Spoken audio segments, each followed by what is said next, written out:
इस पृथ्वी पर भगवान श्री कृष्ण की जन्मभूमि मथुरा नगरी है। वहां रूपणिका नाम की एक वेश्या रहती थी। उसकी मां मकरदंष्ट्रा बड़ी ही कुरूप और कुबड़ी थी। वह कुटनी का कार्य भी करती थी। रूपणिका के पास आने वाले युवक उसकी मां को देखकर बड़े दुखी होते थे। एक बार रूपणिका पूजा करने मंदिर में गई। वहां उसने दूर खड़े एक युवक को देखा। युवक ने भी रूपणिका को देखा और देखते ही वह उस पर आसक्त हो गया। वह उसे प्राप्त करने के लिए विचार करने लगा। बेचारा युवक आया तो था पूजा करने, किंतु वेश्या पर मर मिटा। रूपणिका की मन स्थिति भी इसी प्रकार की हो गई थी। वह भी पूजा करने आई थी, किंतु युवक पर मोहित हो गई। उसने अपने साथ आई सेविका से कहा, देखो, वह सामने एक युवक खड़ा है। जाकर उससे कहो कि आज रात्रि वह मेरे घर पर पधारे। सेविका युवक के पास गई और बोली, युवक, वह सामने मेरी स्वामिनी रूपणिका खड़ी है। उन्होंने आज रात्रि आपको अपने घर आमंत्रित किया है। आप अवश्य आने की कृपा करें।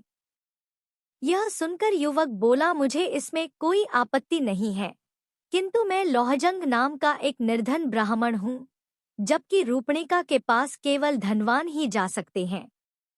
ऐसी स्थिति में मैं वहां कैसे आ सकता हूँ? मेरी स्वामिनी आपसे धन नहीं चाहती। आप केवल उनके निवास स्थान पर आ जाएं, यही बहुत है। यदि ऐसी बात है तो आज रात्रि मैं अवश्य जाऊंगा। सेविका ने सारी बात रूपणिका को बताई। पूजा करने के बाद रूपणिका अपने घर पहुंची और उस युवक के ध्यान में डूब गई। संध्या होने पर वह उसकी प्रतीक्षा में बैठ गई। लौहजंग निश्चित समय पर रूपणिका के पास पहुंच गया।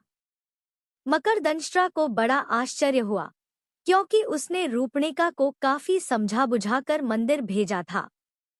लौहजंग को आया देख रूपणिका प्रसन्नता के साथ उसे अपने शयन कक्ष में ले गई। उसने अपनी मां की भी कोई परवाह न की। लौहजंग के साथ सहवास करने से रूपणिका को अपार आनंद प्राप्त हुआ था। वह अपने जीवन को धन्य समझने लगी। उसने अन्य युवकों से संबंध तोड़ लिए और केवल लौहजंग की होकर रहने लगी। लौहजंग भी आनंद पूर्वक उसी के घर में रहने लगा। अपनी कन्या के इस व्यवहार से मकरदंष्ट्रा बड़ी दुखी थी। कहाँ वह नगर भर की वेश्याओं को प्रशिक्षण देती थी और कहाँ उसी की पुत्री उसके वश से बाहर हो गई। उसकी कुछ समझ में नहीं आ रहा था कि क्या करे। एक दिन वह रूपणिका से बोली, पुत्री,